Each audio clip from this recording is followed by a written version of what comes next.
І де ж яна? Цікаво, яна прийде чи прилетить? О, а коли прилетить? Які у яе крильці?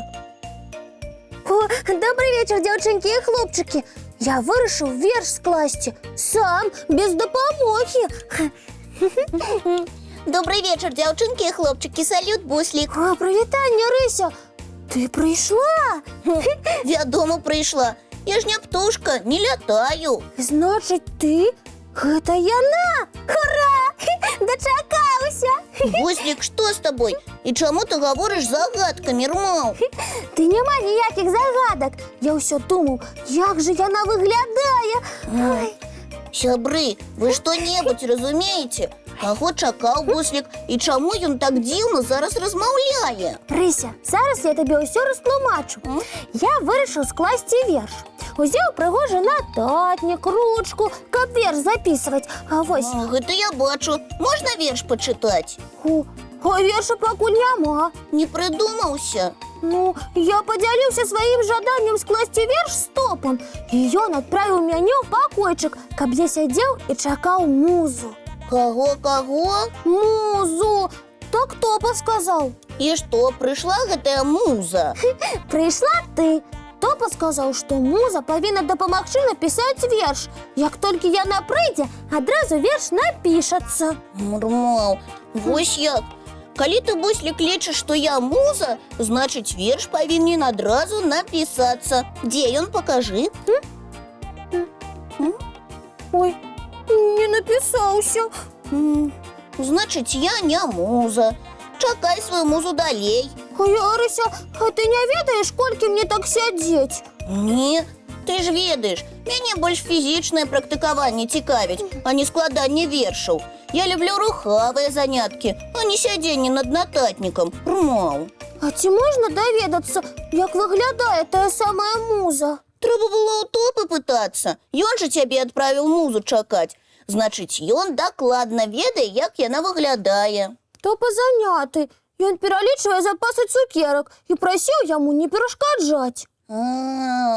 Вось чаму ён адправіў цябе сюды чакаць тую самую музу. А калі яна не з'явіцца сёння? Значыць, будзеш сядзець і адзін дзень, і другі, і трэці. Ой, Рыся, а іншых спосабаў напісаць верш без музы няма? Буслік, усе гэтыя пытанні адрасуй не мне. Я магу даць табе параду па спартыўных занятках. Вершы справа вельмі складаныя, Рмаў. Ой, усё зразумела. Буду сядзець і чакаць. Зранку верабей на рынку у прадавачкі скраў разынку, падабраў стручок гароху і арэхаў грэцкіх троху, а сяброўцы на страху курагі прынёс крыху. Ой, прывітанне! Частуйцеся, калі ласка, сябры. Прывітанне, Коска! Цудоўным вершыкам ты павіталася. Гэты вершык скарагаворка. Дарэчы, паўтараць скарагаворкі – гэта вельмі карысны занятак. Ой, добрый вечар, Коска! А я вось сяджу, спрабую вершык напісаць. Але муза да Бусліка ніяк не прыходзіць, і таму вершыка няма. Чысты нататнік. Буслік, а можа, Коска і ёсць тая самая муза? Ой, я муза? Ой, а ты нечакана з'явілася, нейкі вершык чытала. Напэўна, так і ёсць. Буслік, сядай хутчэй свой вершык пісаць. Ага, правильно. Ага. Так, а з чаго б мне пачаць? Ну, як справы, Буслік? Вершык атрымліваецца? Ой, не складаецца. Нічога не рифмуецца. Значыць, і Коска не муза. Ой, на жаль. Сядзі, сябры, чакай яшчэ. І не перажывай. Муза абавязкова з'явіцца, і ты напішаш свой верш. Коска, ты пра кніжкі і вершы ўсё ведаеш. Можа, падкажаш, ці можна без музы верш напісаць? Усе паэты ведаюць, што муза дапамагае ў творчасці. Ой, цяпер і я гэта ведаю. Толькі не трэба сядзець над нататнікам і чакаць яе. Коска, ты упэўнена? Упэўнена, лепш музу адшукаць. Як скарб? Ці як згубленую цацку? Гэта як табе падабаецца. Але муза не прыйдзе, калі ты будзеш сядзець на адным месцы і чакаць. Ой, тады я пабягу.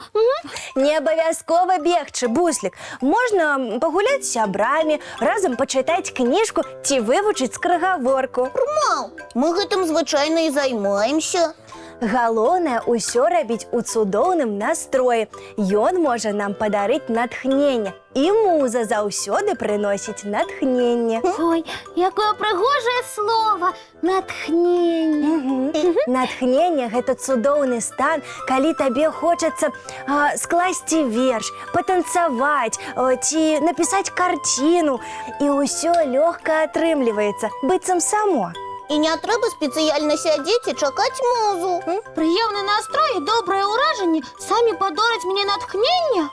Чым больш прыемнага мы будзем бачыць, чуць, атрымліваць, тым больш прыемнага нам самім захочацца зрабіць. Прачытаць больш прыгожых вершаў і самому захочацца напісаць? Паспрабуй, Буслік. Маў, а калі мы разам паглядзім цікавы мультфільм, гэта таксама можа натхніць на штосьці прыгожае. Напрыклад, на цікавыя прыгожыя сны.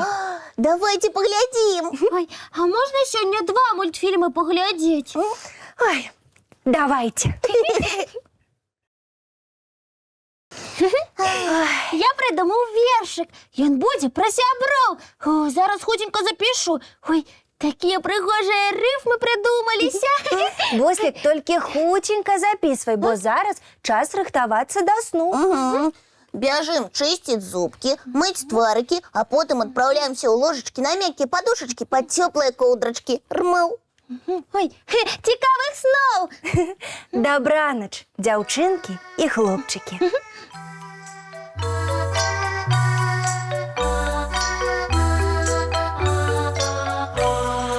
Доўгі дзень, цёплы дзень, адплывае за аблокі. Сіні цень, сонны цень, адпаўзае ў кут далёкі.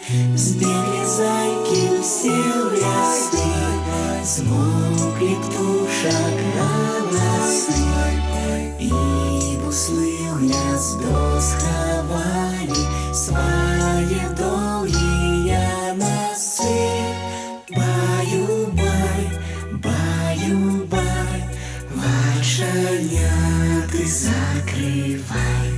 Баю-бай, баю-бай, вачаняты закрывай. Пакрысе на расе потухаюць зоркі з плюшкі.